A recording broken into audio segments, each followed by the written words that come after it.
आज Doubtnut app download करें। Doubtnut पर अपने सभी गणित, रसायन विज्ञान, भौतिक विज्ञान और जीव विज्ञान के डाउट्स का करो सफाया। बस प्रश्न की फोटो खींचो, एक ही प्रश्न को क्रॉप करो और तुरंत वीडियो सोल्यूशन पाओ। अभी डाउनलोड करें। बल नियतांक 800 न्यूटन प्रति मीटर वाली एक स्प्रिंग में प्रसार 5 सेंटीमीटर है। इसे 5 सेंटीमीटर से 15 सेंटीमीटर तक प्रसारित करने में किया गया कार्य क्या है, ये हमको निकालना है। ठीक है, तो यहाँ पर दोस्तों देखिए प्रश्न में दिया क्या गया है, बल नियतांक का मान दिया है, लेकिन यह न्यूटन प्रति मीटर में दिया है और प्रसार का मान हमको सेंटीमीटर में दिया है। तो या तो हम इस बल नियतांक को न्यूटन प्रति सेंटीमीटर में परिवर्तित करें या फिर प्रसार को हम मीटर में परिवर्तित करें। तो दोनों में से कौन सा ज़्यादा सही रहेगा? प्रसार को मीटर में परिवर्तित करना, क्योंकि SI मात्रक मीटर हो जाती है। ठीक है, और मीटर में परिवर्तित करेंगे तो बल नियतांक वैसे ही हमको न्यूटन प्रति मीटर में दिया हुआ है। तो जो जो दिया उसका मान यहाँ पर लिख लेते हैं। चलिए पहले बल नियतांक K से प्रदर्शित करते हैं। मान क्या दिया है? 800 न्यूटन प्रति मीटर, मतलब 800 न्यूटन का बल लगता है 1 मीटर तक इसको खींचने के लिए, 1 मीटर इसको प्रसारित करने के लिए। ठीक है, उसके पश्चात प्रसार का मान हमको दे दिया गया है। तो पहली स्थिति में प्रसार कितना है? x बराबर, मतलब ये जो स्प्रिंग है इसमें प्रसार जो है 5 सेंटीमीटर पहले से ही स्थित है। ठीक है, तो x1 का मान क्या है? 5 सेंटीमीटर। मीटर में परिवर्तित करने वाले हैं इसको, तो 5 गुना 10 की घात में ऋण 2 लिख देंगे और ये हो गया अब SI मात्रक में मीटर में परिवर्तित। अब इसके पश्चात 5 से 15 करेंगे तो ये x1 था वो x2 हो जाएगा और x2 कितना हो जाएगा? फिर 15 सेंटीमीटर का परिवर्तन यहाँ पर आएगा। ठीक है, मतलब 15 सेंटीमीटर खींचेंगे, 10 सेंटीमीटर का परिवर्तन आया है तो 15 सेंटीमीटर खींचेंगे तो उसको हम परिवर्तित कर लेते हैं। 15 गुना 10 की घात में ऋण 2 लिख के मीटर में परिवर्तित कर लिया। ठीक है, अब कार्य हमको निकालना है तो कार्य क्या होगी? जो स्थितिज ऊर्जा है स्प्रिंग की उसमें परिवर्तन होगी। ठीक है, कार्य बराबर या फिर W बराबर डेल P E ये लिख सकते हैं। स्प्रिंग की स्थितिज ऊर्जा में परिवर्तन होगा वही कार्य होगा। स्थितिज ऊर्जा में परिवर्तन को हम और किस तरीके से लिखते हैं? अंतिम स्थितिज ऊर्जा स्प्रिंग की ऋण स्प्रिंग की प्रारंभिक स्थितिज ऊर्जा।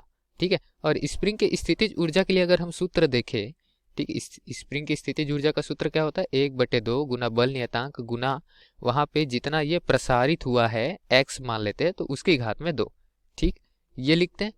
अब यहाँ पर मान रखते हैं दोस्तों। चलिए वापस से इसी सूत्र में आगे हम मान रखते हैं, क्योंकि हमको यहाँ किया गया कार्य ज्ञात करना है। तो अंतिम के लिए हमने देखा x2 का मान रखेंगे, यहाँ पर सूत्र के रूप में लिख देते हैं।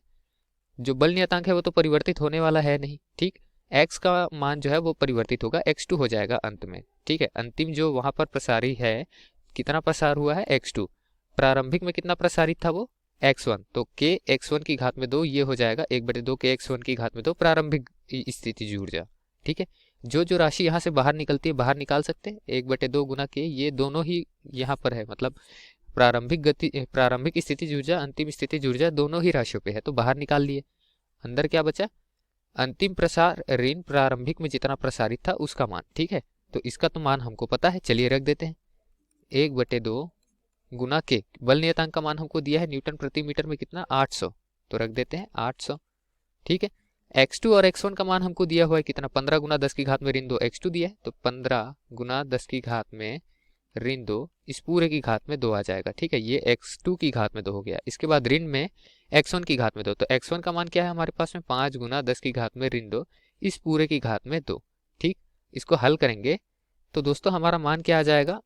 1/2 गुना 800 को मैं क्या लिख सकता हूँ? 400 भी लिख सकता हूँ। ठीक है, अब यहाँ 15 की घात 2 क्या होगा? 225 गुना 10 की घात में ऋण 2 है, वो घात 2 होकर 10 की घात में ऋण 4 में परिवर्तित हो जाएगा। 5 की घात में 2 क्या हो जाएगा? 25, और यहाँ भी वैसे ही 10 की घात में ऋण 4 आ जाएगा। ठीक है, तो 10 की घात में ऋण 4 को मैं बाहर निकाल सकता हूँ।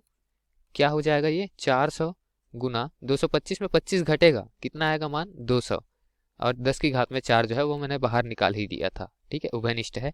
तो दोस्तों यहाँ 4 शून्य मुझे दिख रहे हैं और 10 की घात में 4 दिख रहा है, सभी को हटा दूं एक साथ। ठीक है, हटा सकते हैं। तो 4 गुना 2 मान बचेगा हमारा, यही दोनों चीजें बचेगी। ये 4 गुना 2 करेंगे तो मान क्या आएगा? 8। ठीक है, SI मात्रक में जूल या फिर न्यूटन मीटर इसका मात्रक बचेगा, तो जूल आएगा हमारा मान। ठीक है, तो कार्य का मात्रक क्या आ गया? जूल आ गया SI मात्रक, और मान क्या आ गया हमारा? 8 जूल। तो 8 जूल हमारा उत्तर है दिए गए प्रश्न के लिए। विकल्प में देखते हैं तो कौन सा विकल्प हमको सही दिख रहा है? विकल्प क्रमांक B दिए गए प्रश्न के लिए सही दिख रहा है, क्योंकि 8 जूल का मान यहाँ दिया गया है। धन्यवाद। कक्षा 6 से 12वीं से लेकर नीट, IIT, JEE वो एडवांस के लेवल तक 1 करोड़ से ज्यादा छात्रों का भरोसा। आज ही डाउनलोड करें डाउटनेट ऐप या व्हाट्सएप करें अपने सारे डाउट्स 8400 400 400 पर।